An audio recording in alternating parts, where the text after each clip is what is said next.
A number of years ago, I was standing at a street corner in downtown Seattle, back when I was still working, waiting for the light to change in order to cross the street when a very well-dressed, nattily young man said to me, he said, "I like your shoes."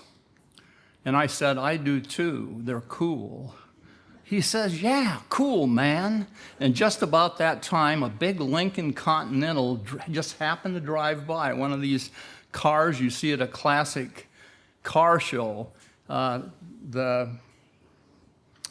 trunk had the typical upright tire encased place, and that had kind of like a Rolls-Royce grill and spoked wire wheels, and I mean it was really classic. And he said he looked at that and he says, "Yeah, that's cool too, man." And as he said that, it suddenly dawned on me he had totally misunderstood the context of the word cool, at least in the way I was or had replied to him. He thought the shoes were cool as in hip, you know, the in thing, classy, or as I learned recently in talking to a friend of mine who has teenagers, I guess the buzzword now or the jargon now for cool or super cool is lit. Now, back when I was a teenager, lit had an entirely different connotation. When you were lit, it wasn't exactly cool, but nonetheless, you know, the jargon changes and the acronyms change as the years go by. In any way, or in any event, I used the word cool because the shoes I was wearing had a real loose weave. They had little strips of leather that were crossways, and it allowed air to come in, and it kept your feet very cool. And I usually went up to the YMCA and played basketball during the lunch hour, and there's nothing more irritating than to come back to the office and have hot, sweaty feet the rest of the afternoon. As a matter of fact, this particular brand I had found at Nordstrom. It was an Italian name, which I didn't recognize, but I used those shoes for years. I had them resold probably 2 or 3 times, but finally, after that length of time and the friction of the strands, you know, going back and forth, they started to wear out, and, you know, pretty soon one would break and another would break, and then you could pretty well discount their use as dress shoes. In any event, I think as teenagers, we've all wanted to be thought of as being cool, as being hip, as we wanted to be accepted. You know, there's a tremendous pressure on teenagers to be accepted at that age, to fit in, to blend, to be accepted, to be part of the group. But you know, that doesn't stop just at the teenage years. It follows us into the adult years of our lives as well. Turn to Matthew 23, verse 13.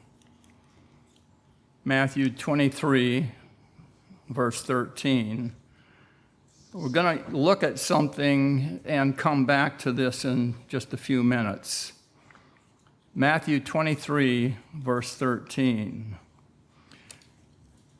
Here Jesus is illustrating a point. He's describing a characteristic, and it's acting as a warning to us as well. Verse 13 of Matthew 23. "But woe unto you, scribes and Pharisees, hypocrites."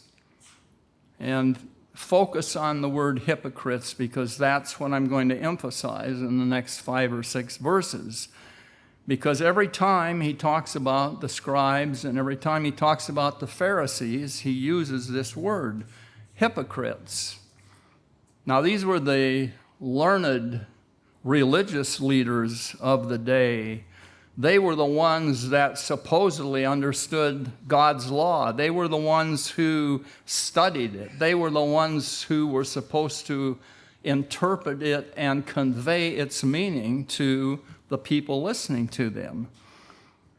And yet, he tells them, or calls them, hypocrites. Continuing on, for you shut up the kingdom of heaven against men. So they were purportedly supposed to be teaching the people listening to them, the people in the congregation, about the kingdom of heaven. But they not only were not doing it, because it says, for you neither go in yourselves, neither suffer you them that are entering to go in as well. So, I mean, they weren't doing their job. They themselves weren't qualified to go in as a result of the way they were living. And they were hindering the people they should have been teaching and teaching correctly. And so he said, you know, you're falling down on your job, and the reason is you're hypocrites. You're supposed to be the experts, and yet you're not doing it. You're pretending to be something, and you're not. Verse 14, woe unto you, scribes and Pharisees. And once again, we see the word hypocrite used in conjunction with that. For you devour widows' houses. You know, anytime there's a death in the family, particularly of an elderly person, that person is very, very vulnerable. They're by themselves, and particularly a woman who maybe has not had any financial experience. That perhaps is not as true nowadays because women get involved in those types of things a lot earlier. And their parents, if they're doing their job, will help teach them to do this, preparing them for adult life. But back at that time, they were dependent upon the structure of their community, their church, to help them. And so they would consult with the scribes and Pharisees. You know, what should we do with our home now that our husband's no longer here? You know, what is the correct way of handling this? You know, I don't know anything about it. And so the scribes and Pharisees would take over, and pretty soon it says they devoured the widows' houses, meaning there wasn't anything left after they finished.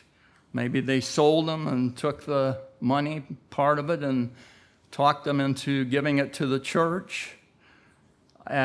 Or the inference here is that it ended up in the pockets of the scribes and Pharisees. And for a pretense, make long prayers. So after they've done this type of thing, they'll stand up and make long, elaborate prayers, which, you know, is the epitome of hypocrisy. Therefore, you shall receive the greater damnation. Matthew 23, verse 23, jumping ahead. Woe unto you, scribes and Pharisees. And once again, the word hypocrite. For you pay tithe of mint and anise and cumin, these small herbs.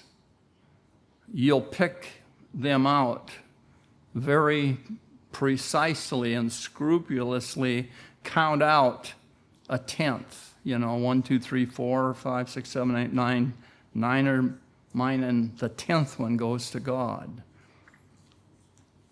Looking at these very, very inconsequential minor things, But Jesus said, these ought you to have done. There wasn't anything wrong with doing them, but as it said before, you've omitted the weightier matters of the law, judgment, mercy, and faith. And those are what you should have been doing. You should have been not only preaching judgment, mercy, and faith, but you should have been living it. The widows needed your help, and yet you took their livelihood away, or in this case, talking about what they were doing as far as tithing. So they were doing one thing when they should have been doing something else. These ought you to have done, and not to leave the other undone, which also shows that they weren't even doing the tithing correctly. It doesn't say exactly why in this particular case, but he says that, you weren't doing that. Maybe they were tithing on these little things and not even tithing on larger amounts. It just doesn't say. Verse 27, woe unto you, scribes and Pharisees, hypocrites. And here again, that registers that word, what he is associating the scribes and Pharisees as doing. For you're like unto whitened sepulchres, which indeed appear beautifully outward.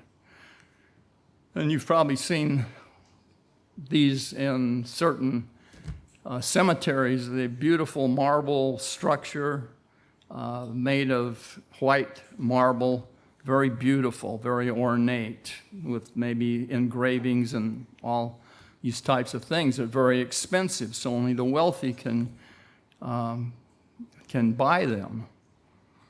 So the outside looks great. And he's saying, well, that's what you scribes and Pharisees are like. You look great on the outside. You walk into a cemetery and just are in awe of how beautiful something like that is, but are within full of dead men's bones and of all uncleanness. So he's contrasting, what you see on the outside as opposed to what's actually inside. And that's what the scribes and Pharisees were doing. Being hypocritical, doing one thing, looking and saying one thing on the outside, but inwardly they were full of dead men's bones and of all uncleanness.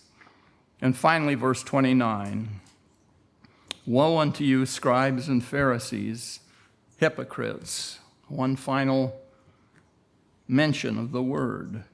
He used that phrase 5 times in this chapter to give it a special emphasis.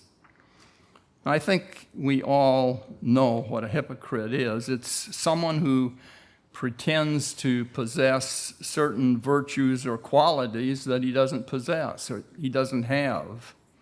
The scribes and the Pharisees were pretending to be virtuous, pretending to be religious, but it was false, it was fake, it was a charade.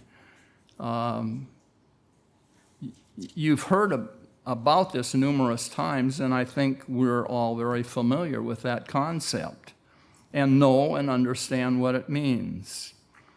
I'd like to look at another aspect of hypocrisy, which is a little different. It may be something that you may not have thought about in this way, but it nonetheless exists. And that is this: do we sometimes appear to be less righteous than we actually are? Let me repeat that. Do we sometimes appear to be less righteous than we actually are? Because something is popular, do we want to appear to be cool at school or at work or with our friends, and so acquiesce and go along with whatever it is the rest of the crowd is doing? Are we embarrassed to be too quote, righteous, unquote. Doing the right thing when we should, or don't do it when we're in a different group, and that is definitely another form of hypocrisy. You know, I'm talking about submerging parts of our Christian personality and emphasis on the word Christian. How does that happen, or how does it work? You know, maybe it's as innocuous or subtle or innocent as not speaking up about something that we feel strongly about, because by doing that, it's going to give a religious slant on our approach to something. Because if they ask questions, then you have to defend your statement. You have to explain your statement. So sometimes people don't do that because they don't want to be looked on as outsiders, as pariahs, as outcasts, as being weird or out of step. You know, we're told to be wise as serpents and harmless as doves. And so there's a certain balance there, that you just don't blat out everything, and as it was discussed or described in other parts of the Bible, throw your pearls before swine. But on the other hand, we don't stand out on the street corner like some do, proclaiming that the end of the world is coming. And I think that's the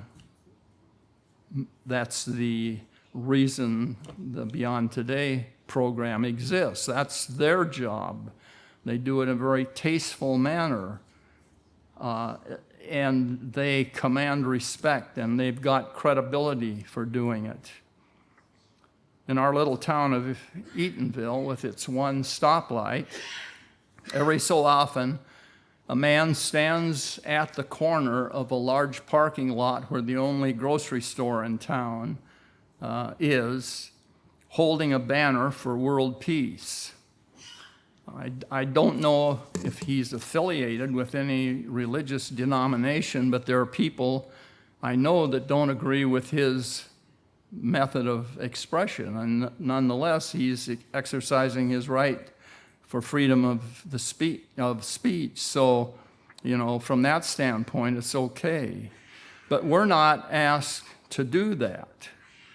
Neither, on the other hand, are we told to deny what we believe, as Christ, or as Peter's example when he denied Christ 3 times.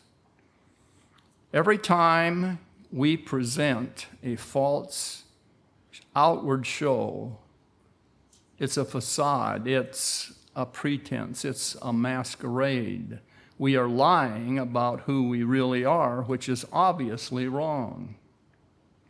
Over and above that, the real danger is that when we appear to be less righteous than we are or believe we should be, we may become less righteous as a result.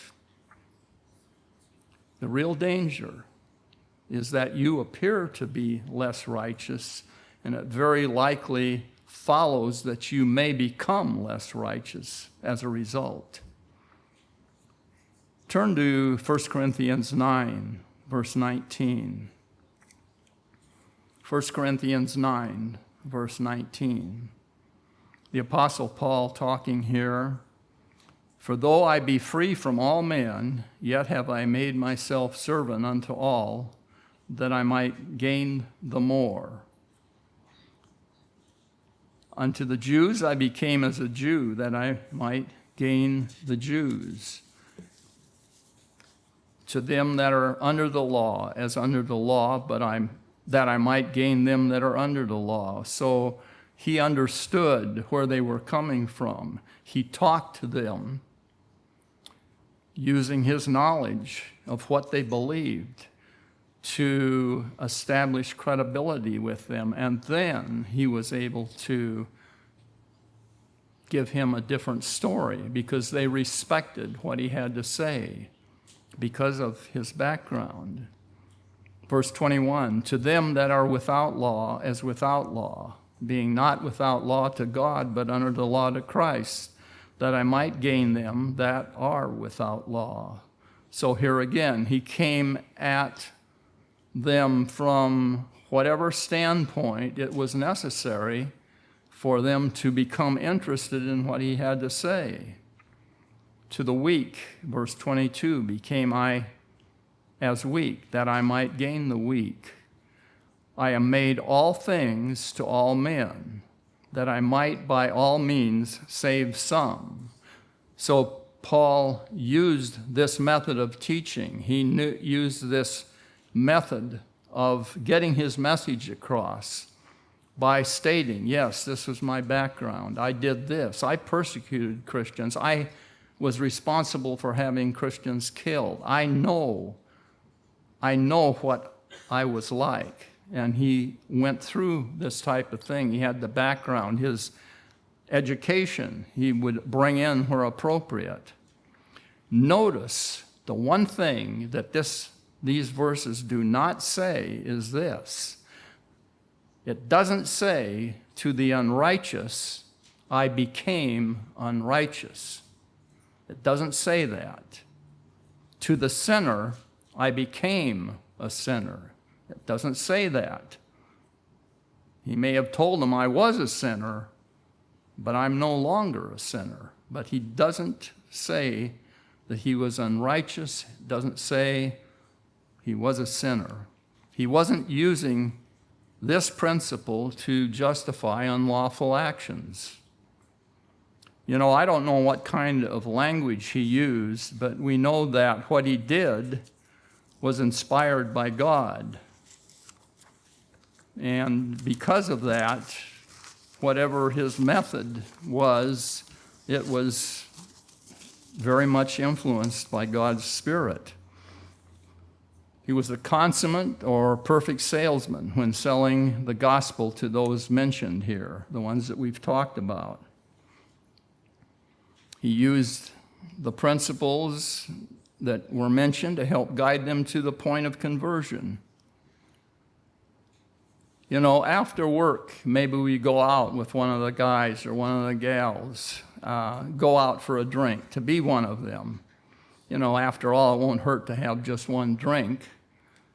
But one leads to another, and someone tells an off-color joke, and we smile politely, and then we have a few more drinks. And pretty soon you're dredging up something from your forgotten past because you lose your inhibitions and want to be part of the group. And that's very easy to do. And that is how it can begin. You want to be cool. You want to be accepted because of that desire we all have. So blend in. It should be fairly obvious what the dangers of doing this are. By assuming an attitude of unrighteousness, it soon doesn't take too long for us to become unrighteous. By assuming that attitude, it doesn't take long for us to become that way, regardless of how strong we are or how strong we think we are. You know, it becomes easy to succumb to the dangers that can occur when we put ourselves in the wrong environment. And that's just one example. You know, it can be a bachelorette party. It can be any kind of a place where groups get together. We all want to be accepted, to be liked, to be cool, especially during our teenage years. And the reality is that desire doesn't leave us, but continues to follow us the rest of our lives. There are always consequences when we engage in hypocrisy and pretend to be something other than what we should be. You know, it may come across as a, quote, little white lie, as some people will say, as if to say or try to differentiate between what's important and what isn't important. The reality is that a lie is a lie is a lie, whether you call it white, green, purple, or however you couch it, it is still a lie. And the consequences of lying may not always be immediate, but they are inevitable. For example, I'm going to look briefly at the story of Joshua and the Battle of Jericho. I'm not going to cover the first part of the story because you're all very familiar with that. But let's pick it up in Joshua 6, where Joshua is giving instructions to the people regarding the captured city. Joshua 6, beginning in verse 17. Joshua 6, verse 17. And the city shall be accursed, even it, and all that are therein, to the eternal. And only Rahab, the harlot, shall live, she and all that are with her in the house, because she hid the messengers that we sent. And Rahab had made them promise that if she helped them, that they would save her, and they were making good on that promise. Verse 18. And you, in any wise, keep your hands off of everything else. Keep yourselves from the accursed thing, lest you make yourselves accursed when you take of the accursed thing and make the camp of Israel a curse and trouble it. And now we see what the accursed thing is, because he listed in verse 19. But all the silver and gold and vessels of brass and iron are consecrated unto the Lord.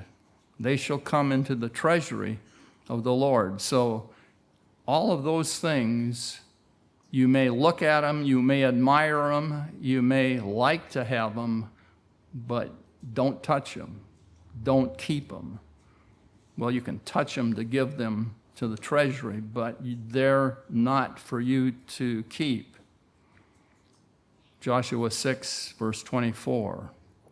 And so here's what they did. They burnt the city with fire and all that was therein. Only the silver and the gold and the vessels of brass and of iron they put into the treasury of the house of the Lord. Beginning in Joshua 7, verse 1. But, a big but the children of Israel committed a trespass in the accursed thing. For Achan, the son of Carmi, the son of Zabdi, the son of Zerah, of the tribe of Judah, took of the accursed thing, and the anger of the Lord was kindled against the children of Israel. And we see that all it took was one person for this to happen. Just one man caused this to occur. Verse 11. Israel has sinned, and they have also, and this is God talking to Joshua.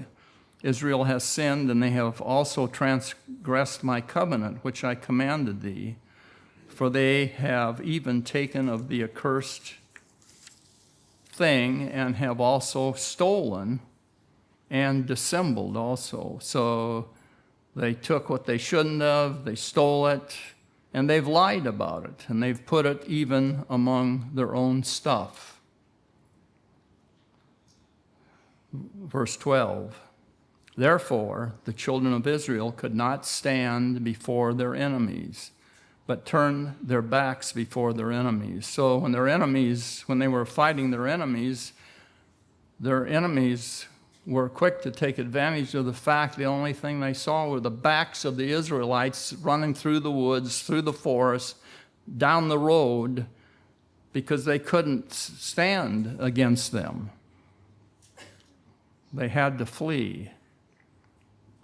And God said, neither will I be with you anymore unless except you destroy the accursed from among you. And so they went through a process of elimination. And finally in verse 20, and Achan confessed and answered Joshua and said, indeed, I have sinned against the Lord God of Israel, and thus have I done.